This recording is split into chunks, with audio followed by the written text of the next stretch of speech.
Welcome back to GreenThumbs Garden. Today I thought we'd try something a little bit different, a little casual chat, a stroll through the terrace, and I can show you and update you on some of our plants. We're getting everything ready for spring and summer, and that's been getting out a lot of plants from our greenhouse, our dragon fruits that you see there. I keep them in the greenhouse to keep the rain off of them. Now I want to give them a bigger pot. It was the first time last year that our seed grown dragon fruit and the one we took from a cutting produced fruit. It was really exciting. Let me show you. So there they are. This one's our seed grown dragon fruit. You can tell because it's actually got like this this stem. That's the one we grew from seed, so we've got that out now. We're giving it a good clean up.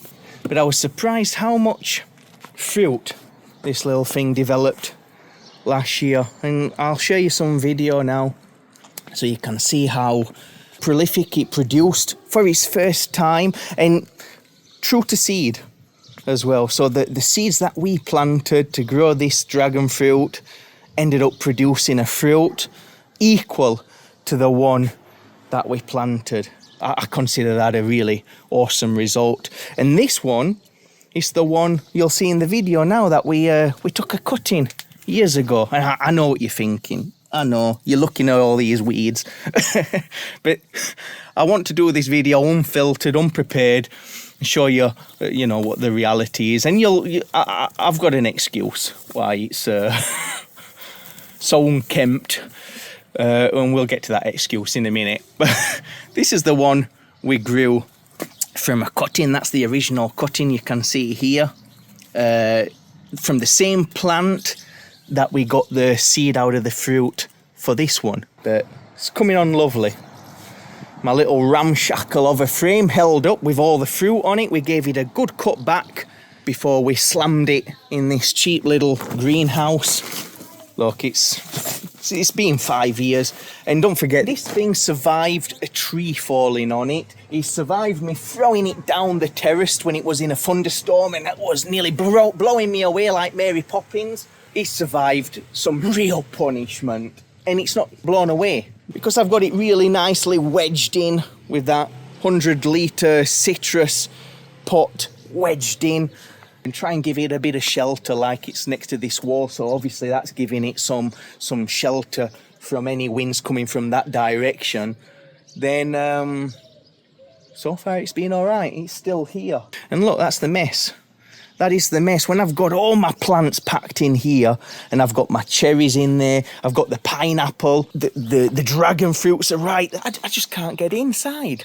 So I do what most people do, and I forget about it because it's too hard to get inside, and I just unzip it now and again, and I'll squirt some neem oil in there, I'll squirt some water in there, and I just think I'll deal with it in spring. And sometimes you lose plants, but what can you do? Buy a bigger greenhouse. So that's our cherry, look. I need to bring that out. And this is the one that we grafted. And it was successful. I shot the video, but the video came out really bad. So I need to shoot another grafting video and use some of that footage, show you how we got there. But wow, look at that fusion now. Lovely, eh? And check out the blueberries. Look at that. That's beautiful. Isn't that sweet? And the blueberries we got last season. My goodness, they were so tasty, so delicious. And this year it's just looking better and better. Just check out the video footage of the blueberries last season. I reckon we're gonna get probably more. I think we got about 3 tubs of what you see in the video last season. No, 2, maybe 2.5. I reckon we're gonna do 2.5 again. And here, that's our apricot. Look at that, eh? Some wild rocket. I grew rocket a couple of years back. I love rocket, and this is a wild type of rocket. It's self-seeded, and that thing is just growing like a weed everywhere, which when you've got plants on your terrace, you kind of don't want.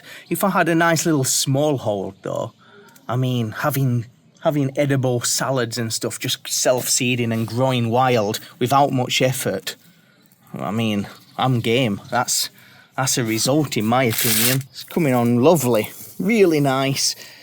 What we'll do in June, when it's the midpoint of the summer solstice, when all the sap is raised up into the tree, that's when we're going to give it a good prune back. We'll continue developing it by opening the centre and making it so it grows outwards. Looking forward to it. I wonder how long. This shouldn't be long. It should be maybe a year or two away from giving us its first fruit. We got our lettuces going on here.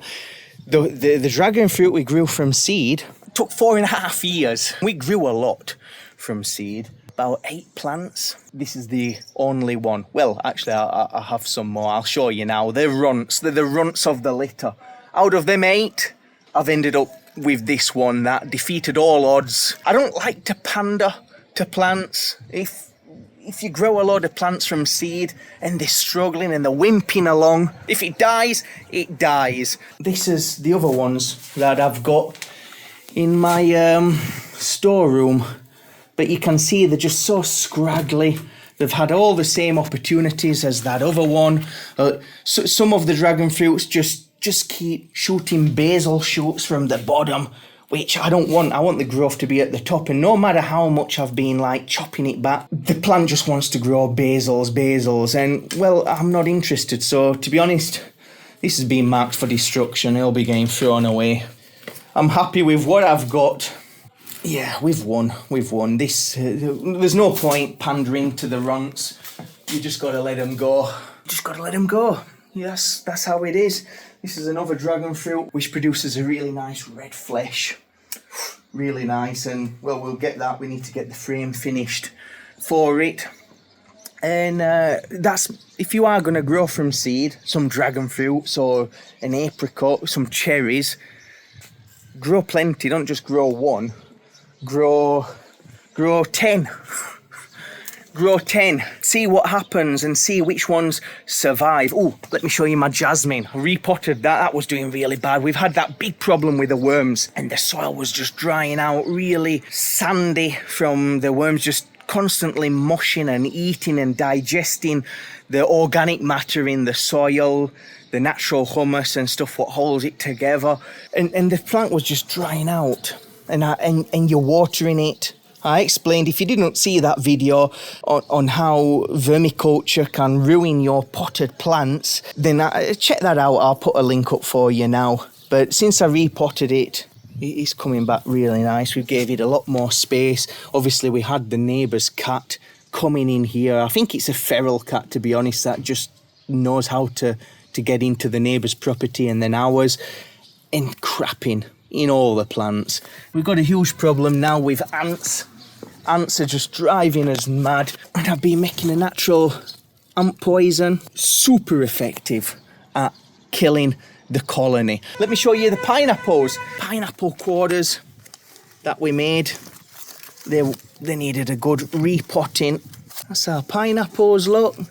Let me show you the one we have in the greenhouse. Whoa, look at that boy, yeah? I'm gonna plant him in a big tub like that. My goodness, that looks awesome. This is the one we made from a pineapple top. It's looking spectacular. That's our ponderosa plants. You know, that giant lemon that weighed like 2.5 kilos. You remember that video? Lastly, let me show you our fig trees that we grew a few years back from our old gaff. Look at that. We've got fruit again coming this year, and it's looking lovely. It needs a bigger pot, man. I'm going to give it a bigger pot this year. But, you know, the problem is when you're renting, I'm always just terrified of that day that I have to move all this stuff. We need a zone gaff. We need a little gaff with a bit of land. I'll show you the apple tree that we've got growing, which it's a top red.